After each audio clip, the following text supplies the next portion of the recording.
Larger Fellowship, a Unitarian Universalist congregation with no geographical boundary, working toward creating a global spiritual community, rooted in profound love, which cultivates wonder, imagination, and the courage to act.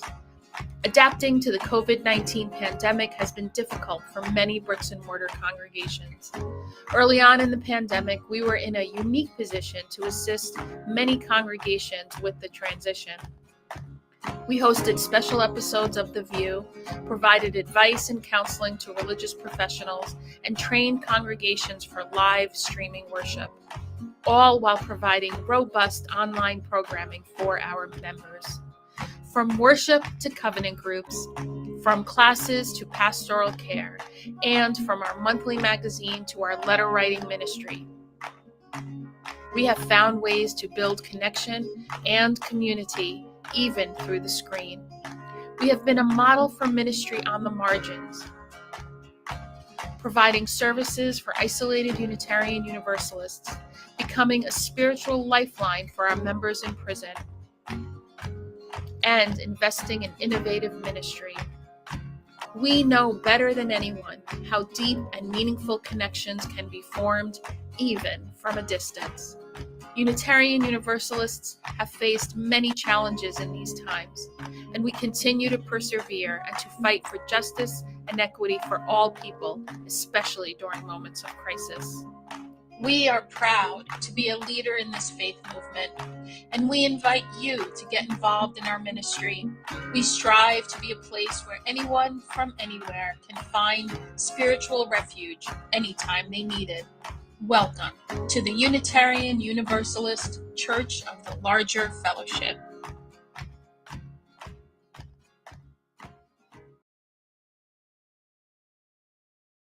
We are so excited to bring you an all-new episode of The VUU. The VUU is a weekly Unitarian Universalist talk show discussing important faith-based topics from an anti-racist, anti-oppressive, and multicultural perspective. Every Thursday for the past 7 years, we have welcomed guests from every corner of the world. Our guests are writers, scholars, activists, and religious thought leaders who are shaping Unitarian Universalism and society for the 21st century and beyond. I hope today's show inspires you. Hope it builds your faith. Hope it gives you perspective to see the power of Unitarian Universalism at work in your life.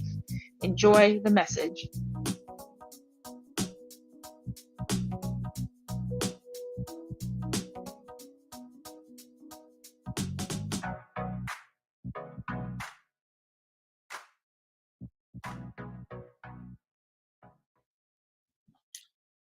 Greetings, beloved. Welcome to the Voices of Unitarian Universalism, otherwise known as The VUU, the weekly talk show of the Church of the Larger Fellowship, your Unitarian Universalist congregation without borders or walls. We have for now 10 years had this weekly conversation that tries to center love and liberation and justice in Unitarian Universalism. And we're going to continue that conversation today. My name is the Reverend Dr. Michael Tino. I am 1/3 of the lead ministry team of the Church of the Larger Fellowship, and I am your host today, coming to you from sunny, chilly Peekskill, New York, on the land of the Kitchewan and Wappinger people, about 35 miles north of New York City. It is a bright, beautiful fall day here in the Hudson Valley of New York. And I am your only guest, or your only host today. So usually we pass it back and forth to let the hosts introduce ourselves, to give people a few minutes to tune in to the VUU. So I'm vamping a little bit to give people those few minutes to tune in. It is good to be with you. Because it's just me and our guest, I think we'll just get right to this conversation today. Last week on The VUU, if you tuned in last week or heard our podcast from last week, we began a conversation among our hosts about what is going on right now in Israel and Palestine. And we had some ground rules that we set for us, for ourselves in that conversation. One is that we center love for humanity and the inherent worth and dignity of all people in our work, and we center liberation for all people in our work. That's one rule.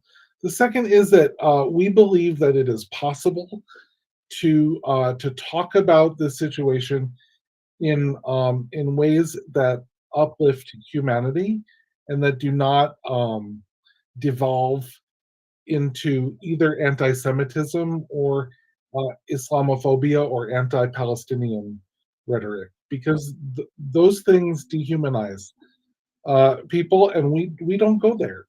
We believe that it is possible to criticize the actions of the state of Israel without being anti-Semitic. And it is possible to criticize the actions of Hamas without being anti-Palestinian. And we're going to do our best to continue doing those things today. And so let me introduce our guest. Today on The View, we have Dana Fisher Ashrawi. Dana is a third-generation Unitarian Universalist who is a distant cousin of abolitionist minister, the Reverend Theodore Parker, 19th century Unitarian minister, who might be familiar to some of you out there. Maybe we'll talk about that, Dana. She lives on unceded Sana land near Houston, Texas. Dana is married to a Palestinian who was raised in a Christian family in Jerusalem. They have 3 young adult children and a dog named Scooby-Doo.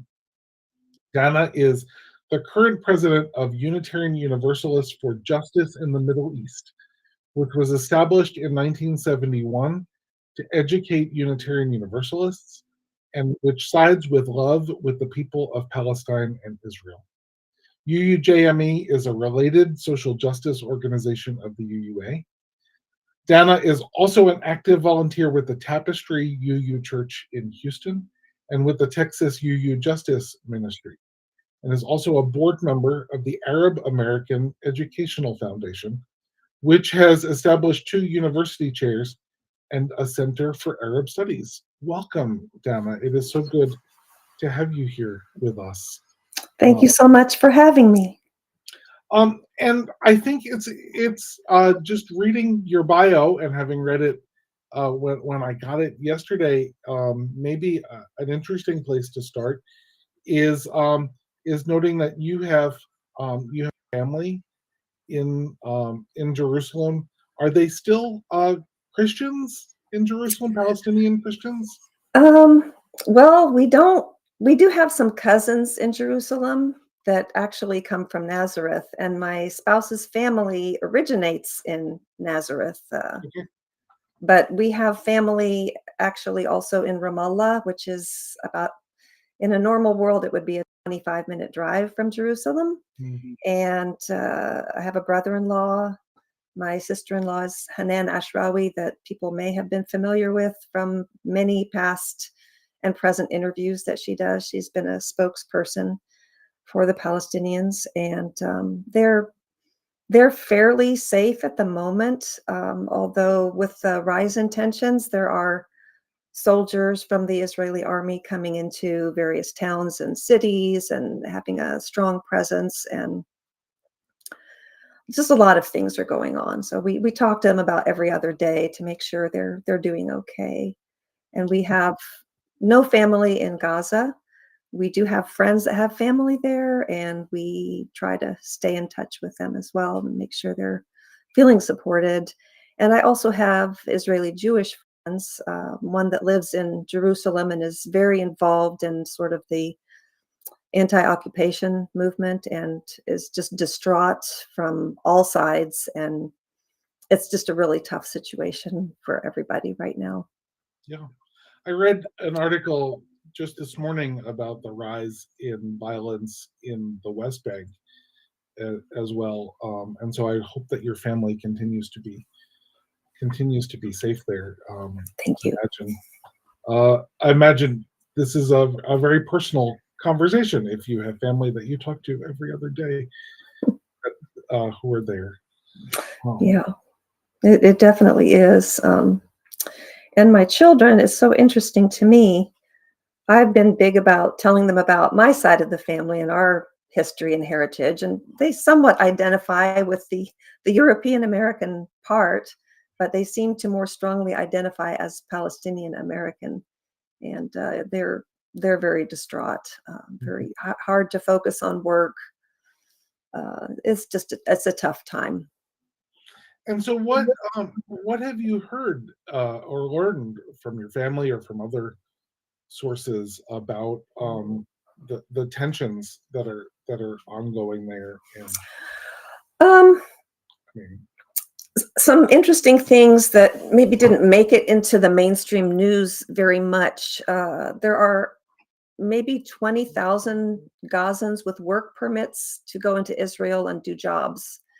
And what I heard is about 17,000 Gaza workers were rounded up by the military and just dumped in Ramallah and other towns in the West Bank.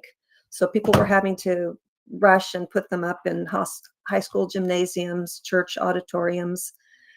And then military came back and arrested about 2,000 of them. So they're being held without charge in prison settings for, I guess the state would probably say, security concerns. This is not really new for Palestinians, however, because when the British occupied the area, they used administrative detention for people that they felt were politically unacceptable. So this is when you get arrested and you get held without charge, sometimes indefinitely. And there are a couple of thousand Palestinians that are held in jails today with no charge. So that's something I think, as you use, we have really thought a lot about the theology of abolition over the past 10 years or so. We're very, as a majority, I'd say, Unitarian Universalists are very concerned about prisons and imprisonment and that whole kind of phenomenon. And I think we need to think about Palestinians in that regard too, that there's so much prison abuse that is going on. And some people compare the whole Gaza Strip to an open air prison. So that's like a giant house arrest is how some people refer to that. What I've heard from my Israeli Jewish friend, Sahar, who is a longtime activist, is that it is so hard to go out on the street as a Jewish person and push for even a ceasefire, that there's so much emotion. And also, as most of us know, the government of Israel has become very right-wing in the past few years. So there's just this push to war and revenge. And so the people that are going out and saying, how about a ceasefire? That's the best way to save the hostages. They are getting attacked. And I don't know how many people saw on social media. If you dig, you can find it. There was an Israeli Jewish journalist whose apartment was attacked by a mob because he dared to write about that we should do a ceasefire. He had to send his children and spouse to hiding, and he himself is in hiding as well. So that's the climate that people are facing there. And as you had said, there are more attacks on Palestinians in the West Bank and in Jerusalem. I think about 200 Palestinians have been shot and killed just during this almost 4 weeks of the current catastrophe. And this is settlers and soldiers going in, and even at a funeral for someone that was shot, a couple of people were shot and killed. And it's disturbing to hear about. It's very upsetting, and it's just a terrible situation getting worse. And it's not new, it's just escalated. It's been going on since the 1930s and 1940s, and it's just now escalated. We can even look up what Blinken, our Secretary of State, proposed in a meeting in Egypt, this idea of ethnically cleansing the Gaza Palestinians and moving them to the Sinai Desert in tents, which is unacceptable to the Palestinian people. They want to stay on their land. And there's even a proposal that Biden had to move the Palestinians from the West Bank into Jordan, which is also ethnic cleansing. And that's the main reason that the king of Jordan would not meet with him when he went to Israel. So I think it's a time of very high emotions for everybody that cares about this situation.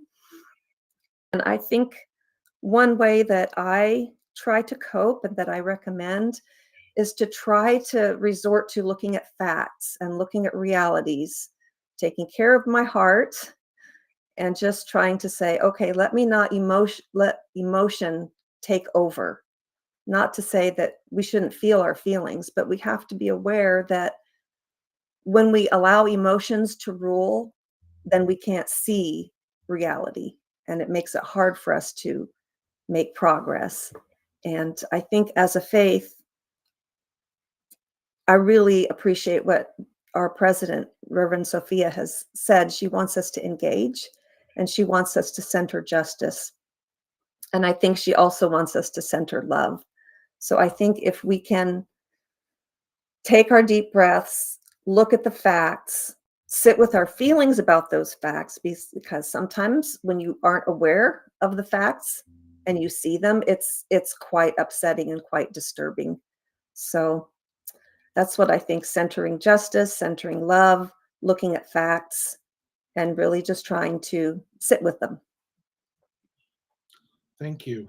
Yeah, and that's one of the reasons why we are committed here in this space and at the Church of the Larger Fellowship to continuing the ongoing conversation, because it's complex and it's not complex, right? It's Yeah, it is. Well, I think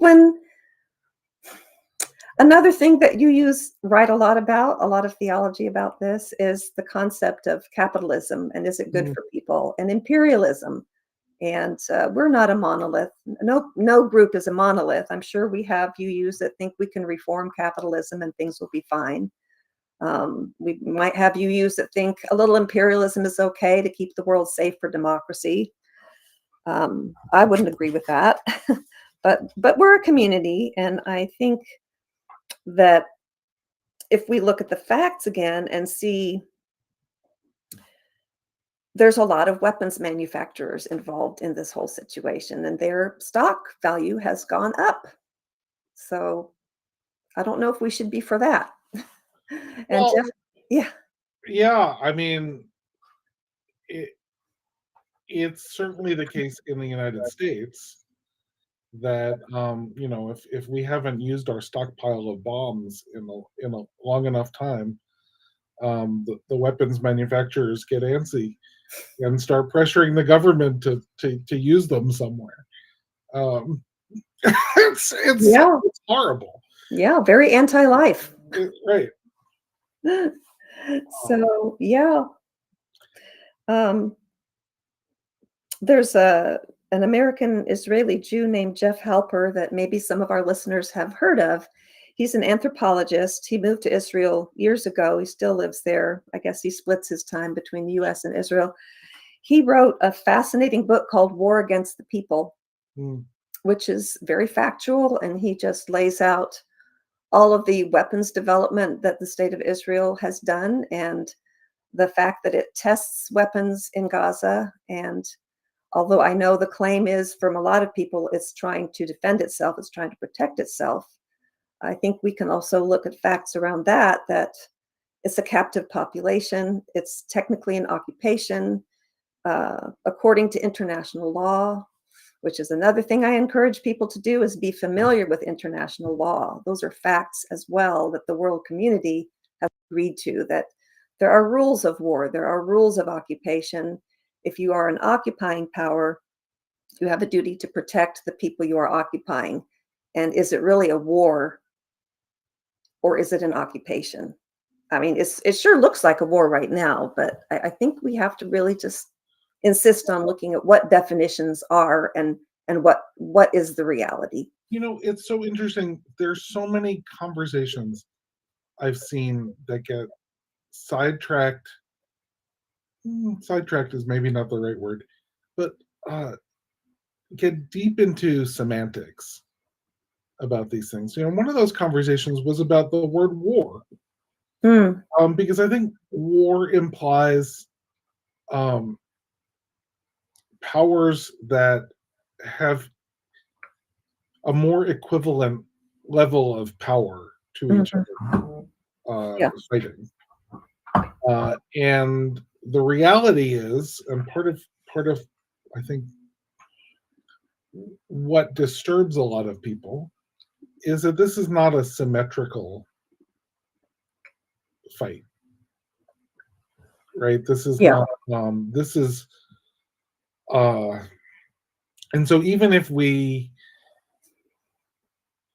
start with, we believe that anti-Semitism is wrong and that killing Jewish civilians is wrong, and we start there, which is a fine place to start. Bombing refugee camps is not the answer to that, right? And that's what Yeah. happened Agreed. yesterday or the day before.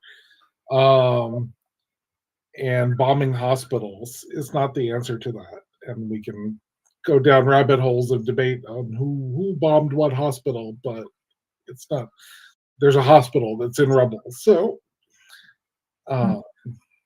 Yeah. Yeah. and so how do we as Unitarian Universalists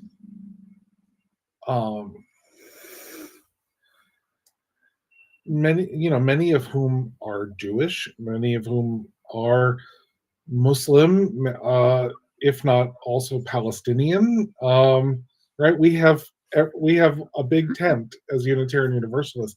How do we hold that complexity and still have a voice? Hmm. I think that it's interesting to think that we probably also have members that are Jewish and Arab, Yeah, Palestinian and Christian. We have, and that's why I started with that part of your bio that your husband's was raised Christian in Jerusalem. mhm, Is that there are not neat delineations here, yeah. right? Mhm. And I think another thing is a lot of people somehow feel that it's a religious conflict at the root. It is not a religious conflict. Right. Yeah, there's religion involved. People involved have religion. They have a faith. Mhm. So both populations have secular people. I mean, there are secular Jews that are Israeli. There are secular Palestinians. We have humanists. Just like in the UU community, we have humanists. We're kind of a interesting tent, like you say. Um, I think that when my dad first met my future spouse, he said, "So I assume you're Muslim?" And my dad went to Star King School for the Ministry, and he was a minister for a while. Mhm. Fairly well-read person. And my husband, my future husband, smiled at him and said, "Well, we like to think of Jesus as one of our natural resources where I come from." And my poor dad just went like this and said, "Of course.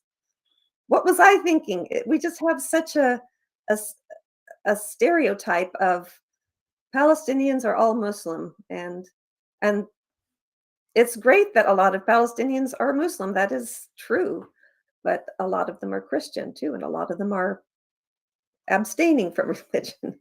So I think it's important for us to perceive those multitudes, like you are saying. We have to have the 10,000-foot view, and that it's not an ancient conflict. It's not a war between Muslims and Jews that goes back thousands of years. Yes, there were wars in the past. Yes, there were atrocities in the past committed by every imaginable type of army, but we're talking about modern times. And in the 1900s, people lived together in relative peace and cooperation. And maybe the attitude then was, I don't want my child to marry someone from this other religion. Mhm. But I'll do business with this person. I'll rent them a house. I'll cooperate with them on different things. And that was the reality there. And there were Palestinian Jews as well, and they all spoke Arabic. So it's a modern conflict. It's very much related to European colonialism. And the Europeans convinced the Palestinians and other Arabs to rise up against the Ottoman Empire, the Turkish occupation. And they said, in exchange, we'll give you some independent state. And then the uprising was successful. The Ottoman Empire was driven out. And then the European colonizers, surprise, surprise, said, no, we're not going to keep our promise. We're going to divide up the territory how we see fit, which is what colonizers do. So, and then they implemented other occupations by other nations, and a lot of conflict has resulted. So this is the root of the modern conflict, and the encouragement of the immigration of Jews who were suffering a lot of persecution in Europe for centuries. But some of the non-Jewish leaders in Europe were not quiet about, we would like to see Jews leave Europe. So there was a lot of anti-Semitism behind the impetus as well. And then people came, and they didn't really try to integrate into the existing society. They tried to have more immigration and take over what was there. So this is where a lot of the anger comes from. And I don't know how many Unitarian Universalists know what happened in 1947 and 1948, that there were Zionist militias. The Zionists were the people that were pushing for the Jewish homeland. And some of them were brutal and committed atrocities. Again, facts, saying things like that can cause a lot of emotion. And I don't say it to offend anybody or to provoke anybody.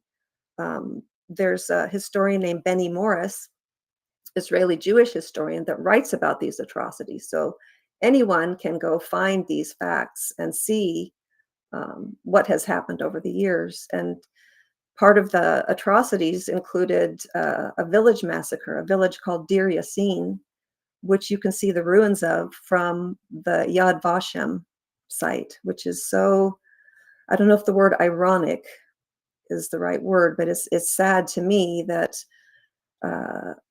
a place that was built to honor the souls that perished in the Holocaust is overlooking the site of such a horrible event.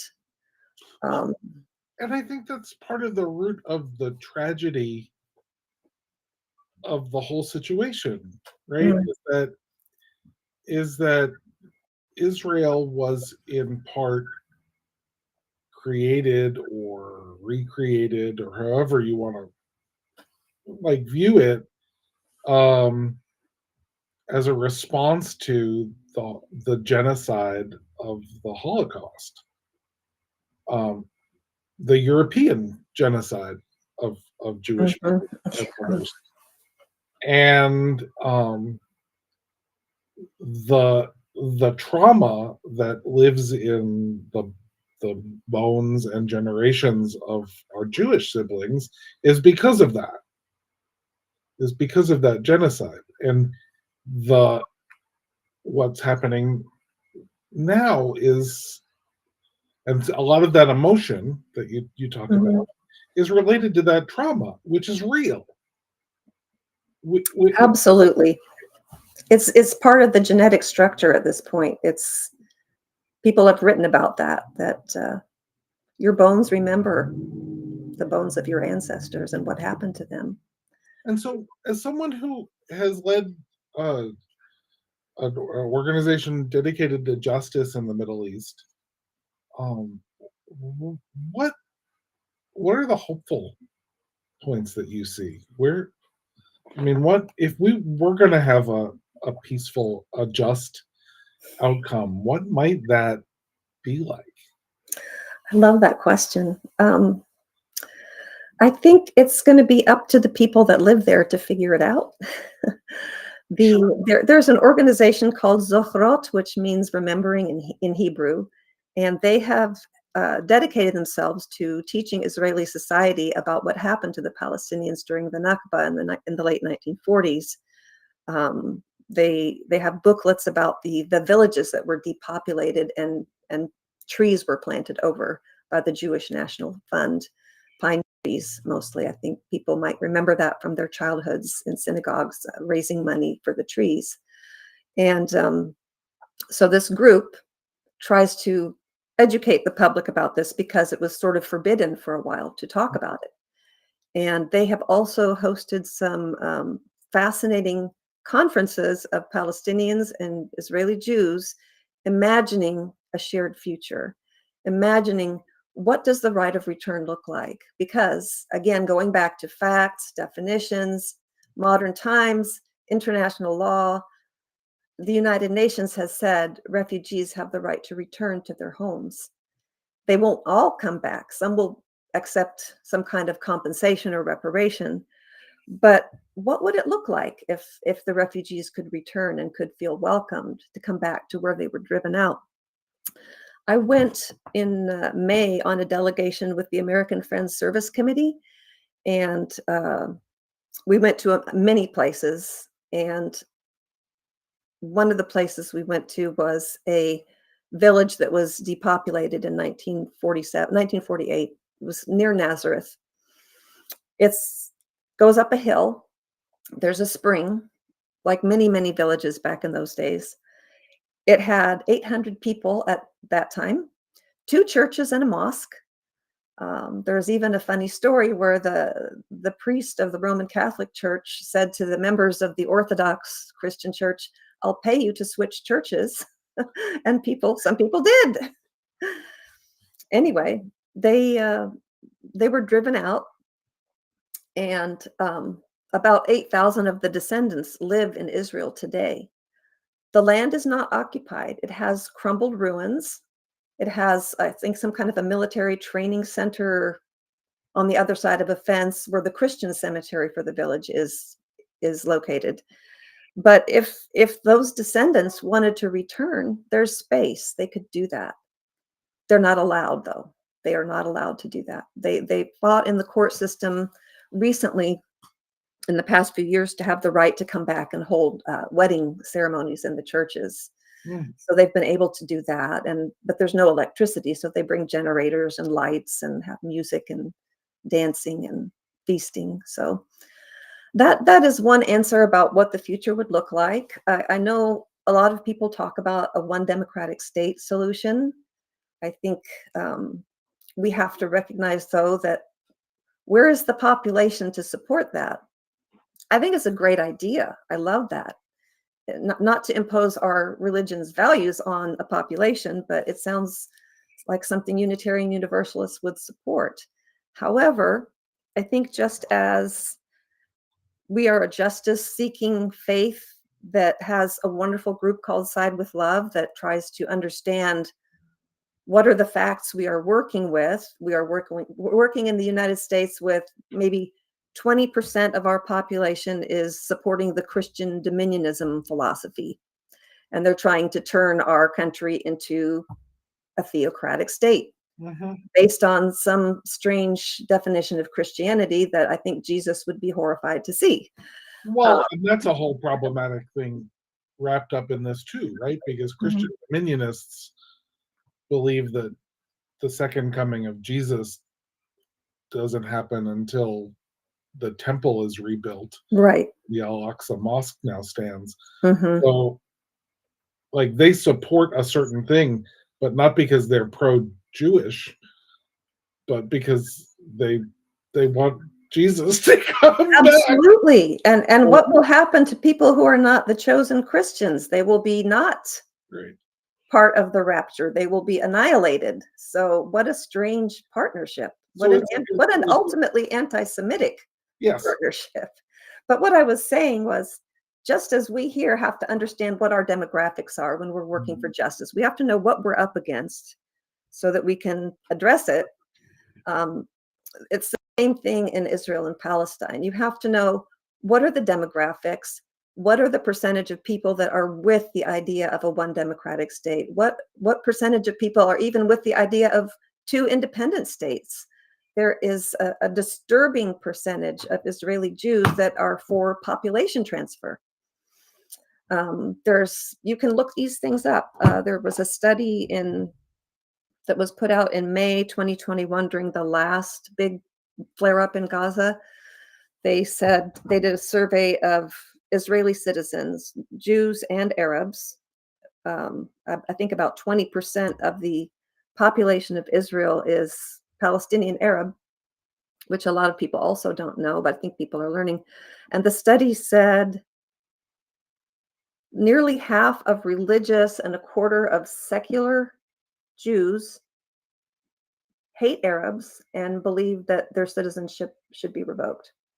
So I don't know how it's changed since then, but I think a lot of people have a perception that even though the government of Israel has gone very right wing, that the population is completely different. And I don't think that's the case. I think it's kind of like here. You have a lot of people that are impacted by religious fundamentalism. And that is something we need to recognize, and we need to see what we can do to support the people that are working against that, like my friend Sahar. But does that sound like we could support a one democratic state? It doesn't sound like that to me. To me, that's a future vision that I would love to see when the people there are ready for it and the majority ask for it. Otherwise, I don't think. Is that though what the Jewish voices seeking peace and the Palestinian communities seeking peace, is that what they are envisioning though? I believe what Jewish Voice for Peace says is it's really up to the people on the ground to make those decisions. That would be democracy. They don't call for a one state or a two state or a confederation. I mean, I just wonder what forward-thinking, peaceful people who actually live there. Well, I think forward-thinking, peaceful people right now are saying we need a ceasefire so that we can survive long enough to discuss what's going to happen next. But so dream one, let's stop killing each other. But yeah, the Palestinian community, there's a spectrum of feeling in the Palestinian community. There are some that believe in the two-state solution. I think that percentage has gone down over the past few years because of the lack of hope. There are a lot who believe in the one democratic state. And then I think there's concern among the Jewish community. Does that mean that we're going to be thrown into the sea? Nobody is talking about throwing anybody into the sea. In fact, if you look at what happened in 1948, the Palestinians were actually thrown into the sea. They were forced onto boats out of their cities and towns along the coast, the Mediterranean coast, and ended up, unfortunately, many drowned. The ones that survived ended up in Lebanon, for the most part, in refugee camps and cannot return. So I think, again, facts, sitting with the discomfort around those facts. What I've heard in some nice UU webinars are get curious before you get furious. It might not be possible. Maybe you'll get furious first, but try to keep the curiosity open so that you can learn the facts. On our delegation in May, we met with 2 Israeli Jews who talked about their political organizations and what they believe in as a solution. One of the politicians, I forgot to write down her name, she said that we have to really recognize the amount of fear among the Israeli Jewish population. Sure. And you alluded to that, or you came out and said it, there's generational trauma and fear. And her opinion is we can't have one state until we have a period of separation and cooperation so that people can move past that fear. Well, and people need to learn to be to learn that like a peaceful society is possible before they can let go of hatred, right? I also think another problem, and she was talking also about a confederation where maybe you'd have the Knesset in Israel, you'd have a Palestinian parliament in the Palestinian state, and then you would have another elected body that would handle some of the cooperation and commerce matters, I suppose, and security situations. Like, New York and Texas both have our own governments, and we're part of the same nation. Yep. So, but she's a Jewish Israeli, and she feels like the Palestinians need to be centered in this discussion. Nothing's going to happen without cooperation. And I think the same article that I was quoting, they surveyed Arab Israelis, Palestinian Israelis, and the level of hate against the Jewish population was significantly less. So I think we also have bought into misinformation that there's a lot of hate on both sides, and that, like, again, this we're going to throw the Jews into the sea is the thing that we hear about the Palestinians, and nobody is saying that. Yeah, there are extremists everywhere. Well, and The unfortunately, vast majority are just like, I want to live my life. I want to be alive. I want to not be oppressed. I don't want to be occupied. Yeah. I mean, I think another part of the unfortunate situation is that extremists have undue power in all parts of this,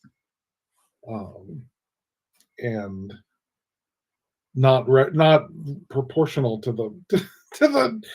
the population that actually would agree with everything that they're doing. So, Well, I think there's also an attempt to demonize the Palestinian resistance movement. There's an attempt to say it's the same as ISIS or Al Qaeda. Atrocities were committed, and I know that as a faith, we don't believe that that is something that is the entire Palestinian people. I also think we need to remember that in times of war, our government lies. Remember the weapons of mass destruction, and Colin Powell actually came to the United Nations and said, we lied.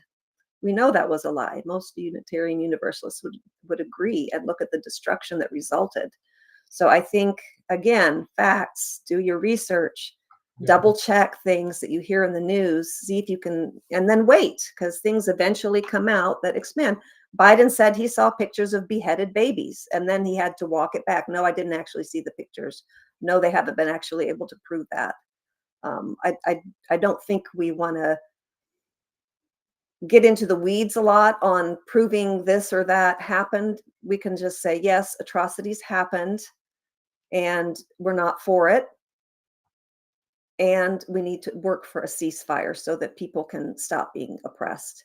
And Ilan Pappé, an Israeli Jewish historian, has some really good videos out there, including some recent ones, where he was saying, you know, we all know, according to international law, an occupied people has the right to resist by military means to military targets. Does that always happen? No, it does not. It gets ugly. He reminded us of Nat Turner, the revolts of the enslaved people, in which families were killed, white families were killed, men, women, and children. Haiti, what happened in Haiti? What some of the indigenous people in our country did while they were being genocided. There were massacres. It seems to be human nature. If you are severely repressed, the natural response is rage. And there will be people that do military resistance, that try to follow ethics, that try to follow international law, and there will be some that do not. So it seems to me, the sooner we can stop the oppression, the sooner we can let the rage become less and let people have their independence. and it's hard to say those things without stirring up emotions. Absolutely. I just want to like acknowledge that I don't hear you trying to justify atrocities that have happened, but just you're not trying to say, well, they deserved it, but Absolutely not. Understand why sometimes things that we would rather not happen happened. And you know, I think part of a ceasefire also needs to understand that people who are still being held hostage need to be returned. People who are being imprisoned with no charges need to be released. Right? It's not I don't know, it's not just one party in this conflict to stop violence. Ceasefire is in all directions. Yes. Right. Yes. Yes. And I'd like to mention my gratitude to Church of the Larger Fellowship for doing these programs on this topic. I think it's really part of helping UUs to engage better on this issue. I'd like to think of it as, can we be 5% more engaged in a congregation? We're not going to get from point A to point Z, whatever the goal would be of perfect ability to converse about this. But if we can make a little progress every day, every week, I think we can go a long way. I think UUs need to work on centering the Palestinian experience better. We don't have a lot of Palestinian UUs, I believe. We know of about maybe 6 or 7. Yeah. To my children who don't belong to a UU church, they were raised UU. I don't think Palestinians would perceive our religion as a safe space, whether because of, unconscious Islamophobia that we may be exhibiting. Those of us who are not Muslim, I know a lot of Muslim UUs get tired. I think there's a lot of parallels with Black and Indigenous and people of color UUs, and microaggressions and just the biases that we have because of the water we swim in. But my daughter, my middle child, said her first question is, how will the UU community protect her heart as a Palestinian American?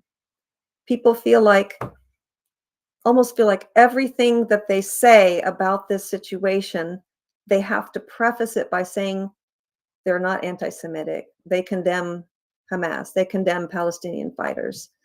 And a lot of people want to say, when did you condemn 1948? Vehemently, with vitriol. There's like even an emotional differential, as if the atrocities committed by Hamas are so much worse than what has been done to the Palestinians over the past 100 years.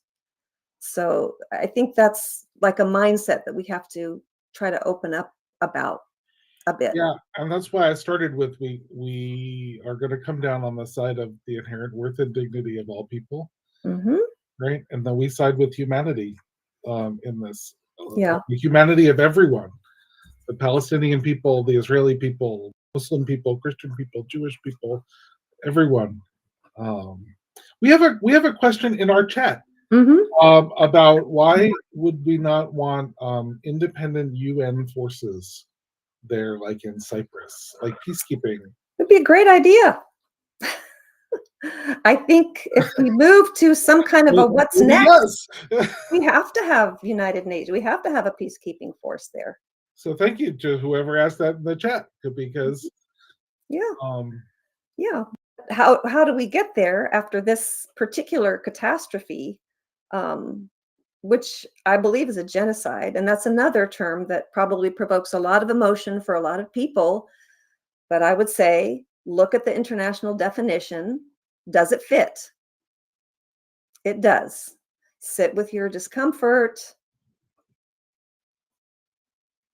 and do something about it. Take some action. Texas UU Justice Ministry, I'm so thankful. They are going to have an action hour tonight dedicated to helping people figure out how to call for a ceasefire, call their representatives, the White House, the State Department, recognizing that this is the best way to protect the captives. If the bombing continues, the captives aren't going to survive. So your Thursday action hours are open. You can find it on the website, txuujm.org. Thank you. Yeah, is the website. Recently about prison abolition, and it turned out the guest was a CLF member. Wow, you all do good prison ministry. Calling from within a prison in Texas. So. So I think, UUs can try harder to figure out what they could do to center the Palestinian experience, while of course also we need to keep working on combating anti-Semitism and Islamophobia. But there's a concern of, when do we get to be centered just in our own right? Mm. without all these disclaimers, and it's very harmful to people. Yeah, I think I we mean, could. again, it's interesting and complicated, right?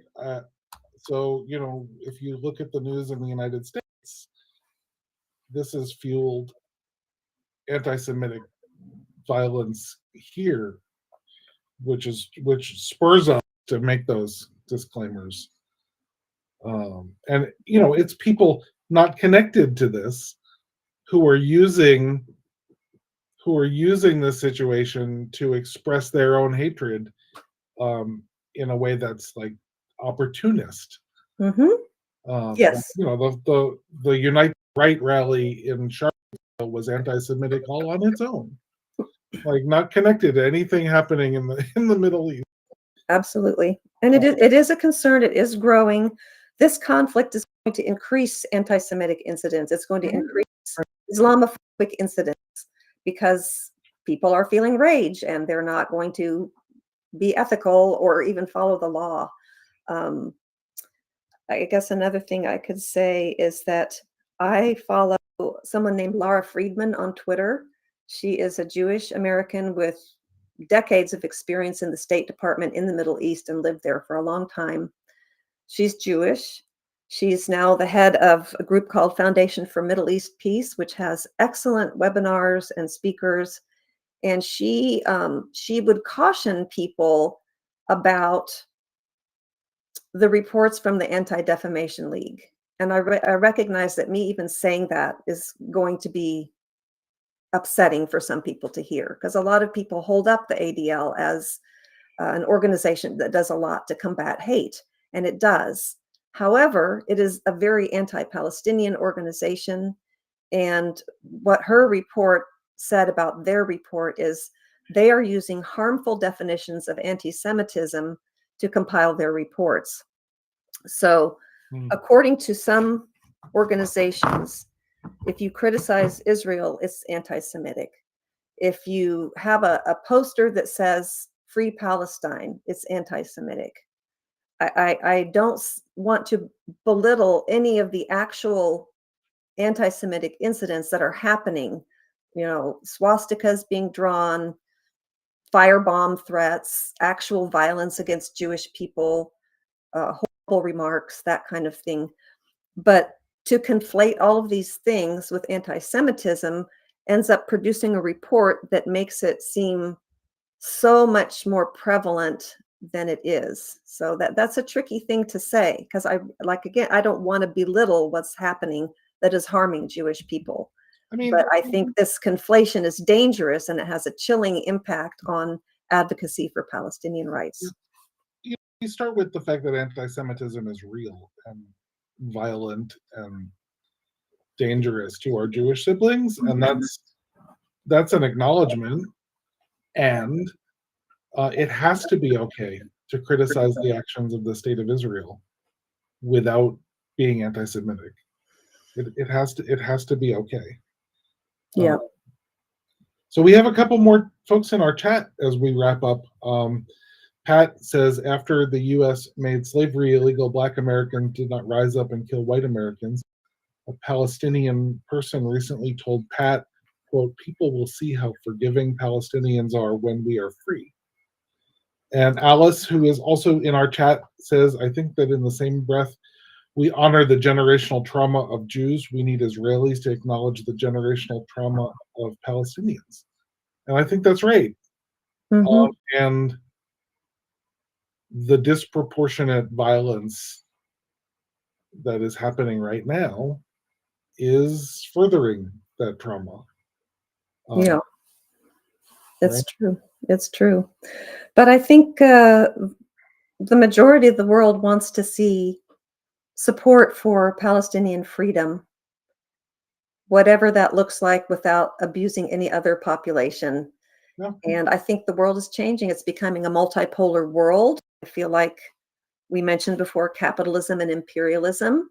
Those forces want to be able to dominate the Middle East. They want to be able to control the markets. They are relying on Israel to be the partner in this project. And it doesn't look very good right now. It doesn't look like it's working. It might has a threat of becoming a regional war. I see in the chat, somebody said the hatred will get worse. Yes, it will. The rage will get worse. I'm one who believes that once we get past the ceasefire, there has to be some radical change. We can't go back to the status quo. We can't go back to a blank check for military aid that's using our tax dollars to kill people. And I also have concern for the souls of the Israeli soldiers. I think when you raise generations to have this fear and this hate that you find in so many, what does it do to their souls? That's not fair to them.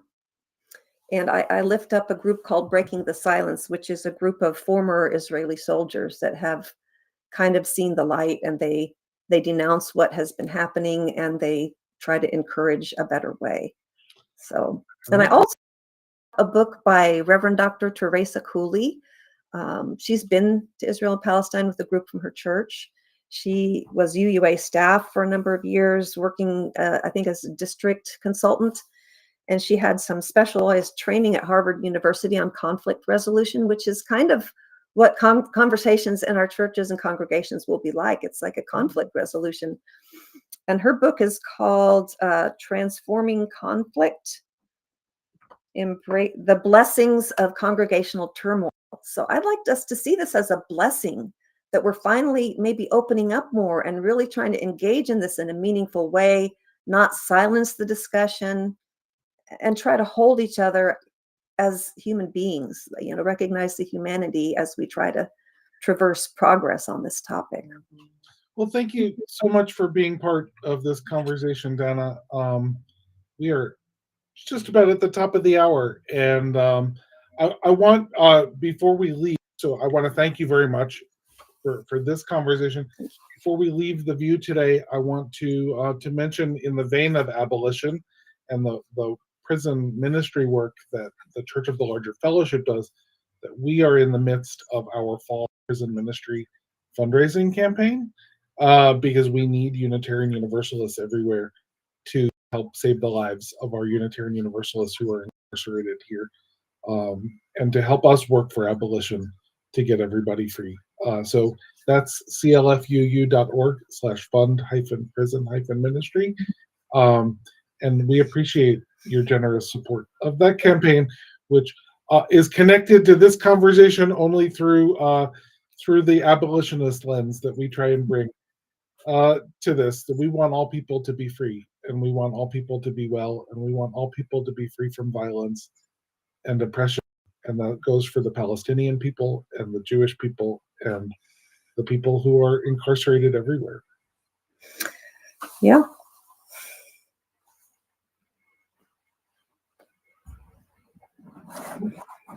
So thank you again, Dana. Thank you so much. It's been a wonderful conversation. I don't know Really what was. with We just blanked out all of a sudden, huh?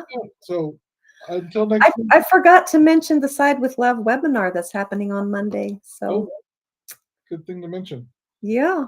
And that people can find that out about that at Side with Love. Yes, and I'm helping to provide feedback and resources. I'm trying to work on getting an interview with an Israeli Jew and a Palestinian Christian that will be played. So anyway, thank you so much for having me. I appreciate the conversation. I'm going to toss it to Tanner to take us out. All right. Thank you for joining us. Special thanks to those of you who give generously to this ministry. It is because of you that this ministry is possible.